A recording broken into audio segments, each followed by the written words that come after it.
কাছাড় জেলার কাশীপুর এলাকায় ভারতমালা প্রকল্পের অধীনে নির্মীয়মান পথের জন্য অধিগ্রহণ করা জমিতে গড়ে ওঠা অবৈধ স্থাপনার বিরুদ্ধে ব্যাপক উচ্ছেদ অভিযান শুরু করেছে জেলা প্রশাসন। ভোর থেকেই প্রায় ২০টি বুলডোজার নামানো হয়েছে এলাকায়, যা শত শত অবৈধ দোকান, টিনের ঘর ও নার্সারি গুড়িয়ে দিচ্ছে। জানা গেছে, একটি চক্র ভারতমালা প্রকল্পের এই পথের জন্য জমি অধিগ্রহণের পর ক্ষতিপূরণ জিরাদ আদায়ের উদ্দেশ্যে রাতারাতি এই এলাকায় অস্থায়ী নির্মাণ গড়ে তুলেছিল।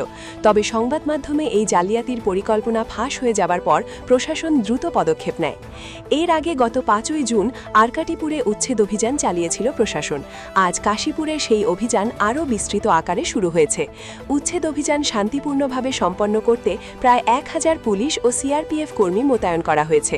প্রশাসন স্পষ্ট জানিয়েছে, অধিগ্রহিত জমিতে কোনো অবৈধ স্থাপনা রাখা হবে না এবং এই অভিযান অব্যাহত থাকবে।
প্রকল্প আন্ডাৰত যিকেইটা ঘৰ ভাৰতমালা এলাইনমেণ্টৰ আন্ডাৰত পৰিছে, সেইকেইটা ঘৰ উচ্ছেদ কৰা হৈ আছে। Routine affair.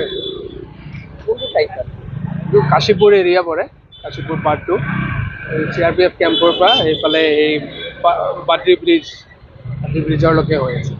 কিমান ঘৰ হ'ব? 50-60 মান ঘৰ হ'ব। আজি সমাপ্ত হৈ যাব নেকি? আজি শেষ হ'ব। কিমান ফ'ৰ্চ বা কিমান চৰকাৰী বিষয়ে ইয়াতে নিয়োজিত কৰা হৈছে? ইয়াত মেজিষ্ট্ৰেট 3জন আছে। 3টা জোনত ভাগ কৰা হৈছে এৰিয়াটো, আৰু পুলিচৰ বিষয়াসকলো আছে ইয়াত। কিমান বুলডোজাৰ লগানো হৈছে? বুলডোজাৰ ফকলেণ্ড আছে, জেচিবি আছে। পাৰ জোন হিচাপে 2খনকৈ ফকলেণ্ড আছে, জেচিবি আছে। 6-7খনমান জেচিবি আছে। মানে এইখিনি এভিকশ্যন কৰাৰ কাৰণ কি? তেখেতে অবৈধভাৱে নিৰ্মিত ঘৰ নেকি?